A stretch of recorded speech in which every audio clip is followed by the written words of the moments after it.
ప్రశాంతంగా ఉండు. రేపు అదే నీ గుర్తింపుగా మారుతుంది అని నువ్వు గుర్తుపెట్టుకో. నువ్వు ఒంటరిగా అస్సలికి లేవు. ఈ విషయం రాసి పెట్టుకో. ఒక్క క్షణం కూడా ఎవరైనా అర్థం చేసుకోగలిగితే చాలు. కానీ అర్థం కాకపోతే ఒక జన్మ అనేది కూడా సరిపోదు. ఈ ప్రపంచం ముఖాలు చూసి మాత్రమే అర్థం చేసుకోదు. వాళ్ళలో ఉన్న నిజాలను అర్థం చేసుకుంటే అర్థమవుతుంది. తీర్పులో కేవలం చేసిన పనులే మాట్లాడతారు. కానీ అది ఒక మాయ. ప్రకృతి ప్రతిరోజు మనకు నేర్పుతుంది. నది తన సొంత ప్రవాహంతో ప్రవహిస్తుంది. ఆ ప్రవాహాన్ని ఒడ్డున నిలబడి ఆపలేవు. ఒకవేళ ఆ ప్రవాహానికి వ్యతిరేకంగా పోరాడితే నువ్వు కొట్టుకుపోయి మునిగిపోవచ్చు. కానీ ఆ ప్రవాహంతో పాటు ప్రవహిస్తూ సమతుల్యం చేసుకుంటే దాటేసి ప్రశాంతంగా ఉండొచ్చు. మనం మన నియంత్రణలో ఉన్న వాటి మీదే శక్తి పెట్టాలి. మన ఆలోచనలు, మన ప్రయత్నాలు, మన స్పందనలు, మన సహనం, మిగతా అన్నీ ఆ నది లాంటివే. అవి తమ స్వభావం ప్రకారం ప్రవహిస్తాయి. నీ పోరాటం వల్ల కాకుండా నీటి అడుగున ఉన్న ప్రతిబింబాలు నీరు ప్రశాంతంగా ఉన్నప్పుడే స్పష్టంగా కనపడతాయి. అలానే జీవిత సత్యాలు మనసు ప్రశాంతంగా ఉన్నప్పుడే స్పష్టమవుతాయి. కాబట్టి పోరాటం మానేకు. దాన్ని పూర్తిగా నియంత్రించాలని పట్టుబడకు. సమతుల్యం నేర్చుకో, నియంత్రణ కాదు. ఇదే యోగం, ఇదే జీవితం. ఈ ప్రపంచం నిండా స్వార్థం. నీకు కావాల్సినంత వరకు చాడీలు ఆధారం ఇస్తుంది. కానీ వాన తగ్గగానే అదే చాడీలు భారంగా మారుతుంది. ఇదే ప్రపంచ స్వభావం. ఎవరికైనా సరే నువ్వు ఉపయోగపడుతున్నంత వరకు నువ్వు ముఖ్యం. కానీ వాళ్ళ అవసరం తీరగానే విలువ తగ్గుతుంది. సంబంధాలు నువ్వు మౌనంగా ఉన్నంత వరకే ఉంటాయి. అన్నీ సహించావంటే సంబంధం కొనసాగుతుంది. కానీ నీ భావాలను బయట పెట్టావంటే అదే సంబంధం విరిగిపోవచ్చు. ఈ ప్రపంచ సత్యం కంటే బాహ్య రూపాల మీద ఎక్కువగా నడుస్తుంది. ఇదే అతి పెద్ద మాయ. జీవితంలో ఎంతో చెడు జరిగిపోయింది కాబట్టి ఇప్పుడు ఏ చెడు జరిగినా అంతగా బాధించద్దు. ఒక వ్యక్తి మళ్ళీ మళ్ళీ విరిగిపోతే అతని భావాలు కూడా చనిపోవడం మొదలవుతాయి. కానీ గుర్తుపెట్టుకో, ప్రతి పతనము నిన్ను బలోపేతం చేయడానికే వస్తుంది, నిన్ను నాశనం చేయడానికి కాదు. నిజమైన సంతోషం నీలోనే ఉంది, బయట కాదు. నువ్వు లోపల నుంచి తేలికగా ప్రేమతో నిండి ఉంటే ఇతరుల సంతోషంలో నీ సంతోషాన్ని చూడగలిగితే అప్పుడే జీవితం నిజంగా అందంగా మారుతుంది. ఒకరోజు వస్తుంది, నువ్వు ఒకప్పుడు మానవత్వం నేర్పిన వాళ్ళే నీ గౌరవాన్ని చిందరవందర చేస్తారు. ఒకప్పుడు నీకు బట్టలు కప్పడానికి హక్కు చెప్పిన వాళ్ళే ఇప్పుడు నిన్ను బట్టలు తీసి చూపిస్తారు. ఇదే ఈ ప్రపంచం నిజం. ఇప్పుడు శాంతి కూడా నాటకంగా మారింది. ఆదివారాలు వస్తాయి, సెలవులు వస్తాయి, కానీ మనసుకు శాంతి దొరకదు. సమయం ఆగదు. వ్యక్తి గుంపులో కలిసిపోతాడు, అక్కడ ముఖాలు కనిపిస్తాయి, కానీ చెదరని భావన దొరకదు. అందరూ రాసిన మాటలు చదువుతారు, కానీ అందరూ అర్థం చేసుకోరు. ఎందుకంటే భావాలు చదవడానికి కాదు, అనుభవించడానికి. ఈ రోజుల్లో ప్రజలు అక్షరాలు మాత్రమే చదువుతున్నారు, భావాలు కాదు. జీవితం నేర్పేది పుస్తకాలు దొరకదు. ఎందుకంటే పుస్తకాలు తెలివి ఇస్తాయి, కానీ అనుభవం ఎలా జీవించాలో, పడి ఎలా లేవాలో నేర్పుతుంది. జీవితం నిన్ను మళ్ళీ మళ్ళీ పరీక్షిస్తుంది. అందరూ నీ తప్పును గుర్తుంచుకుంటారు, కానీ నువ్వు సరైనది చేసినప్పుడే ఎవ్వరూ గుర్తించరు. ఇదే ప్రపంచ ప్రమాణం. దీనిలోనే నిన్ను నువ్వు నిరూపించుకోవాలి. నీ పరిస్థితులు నీ ముగింపును నిర్ణయించవని ఎప్పుడూ అనుకోవద్దు. కేవలం నీకు నీపై నమ్మకం లేకపోతే ఇతరులు ఎందుకు నమ్ముతారో చెప్పు. రోజుకి కాస్త కాస్త నిన్ను నువ్వు మార్చుకో. భవిష్యత్తు నీ అలవాట్ల ద్వారా రూపొందుతుంది. నీ అలవాట్లు, నీ ఆలోచన ద్వారా ప్రతి మనిషి ఏదో ఒక విషయంలో సామర్థ్యంతో పుడతారు. తేడా ఏంటి అంటే సమయానికి తన సామర్థ్యాన్ని గుర్తించగలుగుతాడా లేదా అనేది. ఆలోచనలు మార్చుకోలేని వాళ్ళు తమ ప్రపంచాన్ని ఎప్పటికీ మార్చలేరు. మార్గం నీ మనసుకు చూపించేదే నువ్వు సాధించాలనుకునేది. నీ సంకల్పం. ఆ సంకల్పమే నా రూపం. ఆ సంకల్పాన్ని పట్టుకున్నప్పుడు నువ్వు ఆ రూపంలో జీవిస్తావు. నువ్వు పోరాడాలని నువ్వే నిర్ణయించుకోనంత వరకు బాధని నువ్వు విరక్కొట్టదు. బాధను భరించి ముందుకు సాగినప్పుడే ఇది నీలో తపస్సుగా మారుతుంది. జనం ఫలితాలు చూస్తారు, నేను ప్రయత్నం చూస్తాను. ప్రపంచం అడుగుతుంది, నువ్వు గెలిచావా, ప్రయత్నించావా అని. ప్రయత్నించిన వాడే నిజమైన విజేత. ప్రపంచం అతని విజయాన్ని అర్థం చేసుకున్నా లేకపోయినా నువ్వు ఓటమిని అనుభవించిన ప్రతి క్షణమైనా వదలకుండా ఉన్నప్పుడే ఆ క్షణమే నిన్ను నీకు దగ్గర చేస్తుంది. ప్రతి రాత్రి ఏడ్చి ఉదయం లేచినప్పుడు ఆ ఉదయమే నా ఆశీర్వాదాలకు సాక్షి. నువ్వు కేవలం నీకోసం మాత్రమే పోరాడడం లేదు, నీలో ఉన్న దైవత్వం కోసం పోరాడుతున్నావు. నీ ధైర్యం, నీ సహనం, నీ మౌన సహనం ఇవన్నీ నీ పూజలే. బాధలో కూడా లొంగిపోయినప్పుడు, విరిగినా ప్రేమించినప్పుడు, నువ్వు కోల్పోయిన నమ్మకం వదలనప్పుడు, అప్పుడు నీ ఆత్మతో అనుసంధానమవుతాయి. జీవితం కేవలం సాధించడం మాత్రమే కాదు, జీవితం అంటే అన్నీ కోల్పోయే అవకాశం ఉన్న ప్రయాణంలో అప్పుడు కూడా నిన్ను నువ్వు కోల్పోకుండా కొనసాగడం. ఇదే ఆత్మజయం, ఇదే ఆత్మబలం, ఇదే నీ కళ్ళలో నిజమైన విజయం. కష్టాల నుంచి పారిపోని వాళ్ళు, బాధల్లో కదలని వాళ్ళు, చీకటిలో కూడా దీపంగా మారిన వాళ్ళు, ఇక వాళ్ళే నా నిజమైన అన్వేషకులు. వాళ్ళు నవ్వినప్పుడు ఆ నవ్వు కేవలం పెదవుల మీద మాత్రమే ఉండదు, అది దైవిక వైబ్రేషన్ లాగా సృష్టి అంతా వ్యాపిస్తుంది. కాబట్టి ఈరోజు బాధపడుతున్నావంటే వెనక్కి పడిపోయాని అనుకోకు. నువ్వు ఆత్మను విముక్తి చేసే మార్గంలో ఉన్నా. అక్కడ అంతర్గత జ్వాల ఎప్పటికీ ఆరదు, మరింత ప్రకాశవంతంగా మారుతుంది. నా కష్ట సమయాల్లో నాతో నిలబడిన వ్యక్తికి నా ఒక్క మాట మంచి సమయాలు కేవలం నీకోసమే.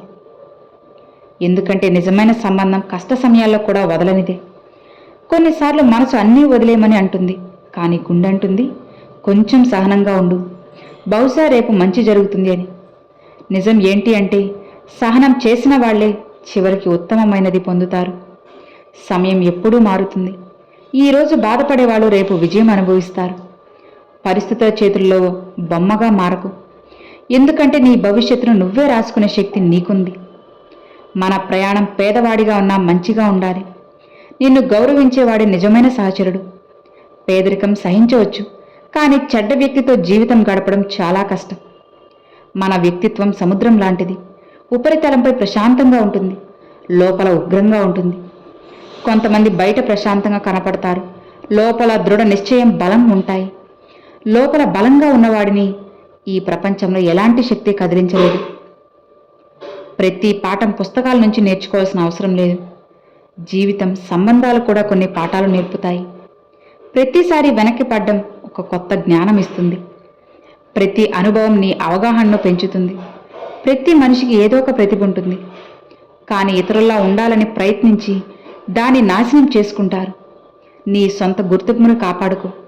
నీ నిజమైన గుర్తింపు నీలోనే ఉంది. నీ ఆలోచనలు అందంగా ఉంటే ప్రపంచం కూడా అందంగా కనపడుతుంది. మంచిని చూడగలిగిన వ్యక్తికి ప్రతి పరిస్థితిలోనూ ఏదో మంచి ఉంటుంది.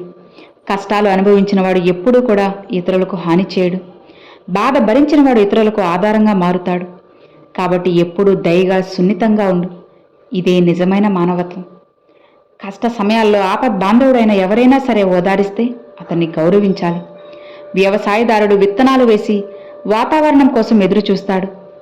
అలానే జీవితంలో ప్రతి అడుగులోనూ ధైర్యం, నిశ్చయం అవసరం. సరైన సమయం కోసం ఎదురు చూసేవాళ్ళు తరచూ అవకాశాలు కోల్పోతారు. ఎవరైనా నీ మీద అసూయ పడితే పడనివ్వు. ఎందుకంటే అసూయ పడేవాడు ఒకరోజు తనంతట తాను నాశనమవుతాడు. అది అహంకారమైన, వస్తువైనా, వ్యక్తి అయినా గుర్తుపెట్టుకో. ఇతరులను గౌరవించే వాళ్ళే నిజంగా గౌరవానికి అర్హులు. ఎందుకంటే ఒక వ్యక్తి తనలో ఉన్నదాన్నే పంచగలడు. నీ పరిస్థితి వచ్చినా నీ ధైర్యం కోల్పోవద్దు. నిన్ను భయపెట్టొద్దు, బదులుగా ధైర్యంగా ఉండు. పరిస్థితులే నీకు లొంగుతాయి.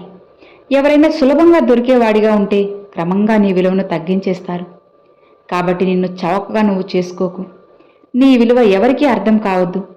మనసు బాధపడేది నిజమైన భావం ఉన్నప్పుడే. బాధ ఉన్న చోట ఒకప్పుడు ప్రేమ ఉండేది. ఎవరినైనా ఒప్పించడానికి ప్రయత్నించే ముందు వాళ్ళు నీ మీద కోపంగా ఉన్నారా లేదా, తమ మీద ఇబ్బంది పడుతున్నారా అని అర్థం చేసుకోవడం ముఖ్యం. కొన్నిసార్లు మనం తప్పు చేయలేదు, కేవలం మనకు రుజువు చేయడానికి మాటలు దొరకడం లేదు. అప్పుడు మౌనంగా ఉండటమే గొప్ప స్పందన. సంబంధాలు విచ్ఛేదించడం వల్ల నయం కాదు. ఈ లోకం వదిలిపోయిన వాళ్ళు కూడా మన గుండెల్లోనే ఉంటారు. మన చెవుల్లో విషం పోసేవాళ్ళు తరచూ మన చుట్టూంటారు. వాళ్ళ మాటల నుంచి దూరంగా ఉండాలి. పెద్దలంటారు, పేదవాళ్ళ మాట వినకూడదు, కపటల సలహా తీసుకోకూడదు, అలాంటి వాళ్ళు ఎప్పుడూ నెగిటివిటీ వ్యాప్తి చేస్తారు అని. ఎవరి పురోగతిని చూసి సంతోషించరు, ఎవరినైనా మోసం చేసి సంతోషించకు. నిన్ను నువ్వు మోసం చేస్తూ ఉంటే నిజమైన శాంతి దొరకదు. నీకు నువ్వు నిజాయితీగా ఉన్నప్పుడే నీ భవిష్యత్తు మారుతుంది. ఎందుకంటే నువ్వు నిన్ను మోసం చేస్తూ ఉంటే భవిష్యత్తు మద్దతు ఇవ్వదు. జీవితంలో ఏదైనా చేయాలంటే చెయ్యి. ప్రజలు ఏమంటారు అని ఆందోళన పడకు. ఎందుకంటే నువ్వు ఏమీ చేయకపోయినా ప్రజలు ఏదో అంటారు. ప్రజల అభిప్రాయాల కంటే నిన్ను నువ్వు ఎలా చూసుకుంటున్నావో, నీ చర్యల మీద నీకున్న నమ్మకమే ఎంతో ముఖ్యం. ఒక వ్యక్తి తన గురించి తక్కువ ఆలోచించి ఇతరుల గురించి ఎక్కువ ఆలోచిస్తే స్ట్రెస్ వస్తుంది. నీ స్వాభిమానం, సంతోషాన్ని ఇతరుల అంచనాలతో ముడిపెట్టొద్దు. ఎందుకంటే ఇతరుల అభిప్రాయం నీ ప్రపంచంలో భాగం కావాల్సిన అవసరం ఏమాత్రం కూడా లేదు అని నువ్వు తెలుసుకో. ఎవరి ఆలోచనలు మతానికి వ్యతిరేకంగా ఉన్నా వాళ్ళను అర్థం చేసుకోవడానికి ప్రయత్నించు. ఎందుకంటే కొన్నిసార్లు అపార్థం కూడా అతి పెద్ద కారణం. ప్రతి పరిస్థితుల్లోనూ సమతుల్యం ఉంచుకోవాలి. ఇతరుల ఆలోచనను గౌరవించాలి. కానీ మన నైతికతలకు రాజీ పడకూడదు. దేవుడు నిన్ను కష్ట సమయంలో పెట్టినప్పుడు గుర్తుపెట్టుకో, ఇదంతా కూడా నీ మేలు కోసమే. నీ కష్టాలకు ఎప్పుడూ భయపడకు. ఎందుకంటే కష్టాలు మనల్ని బలపరుస్తాయి, దేవుని దగ్గరకు తీసుకువెళ్తాయి. నీ భారాలను భగవంతుని చేతిలో పెట్టి జీవించడానికి ప్రయత్నించు.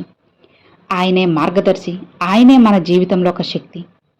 అదే సరైన మార్గం చూపుతుంది. మనం కేవలం దాన్ని నమ్మాలి.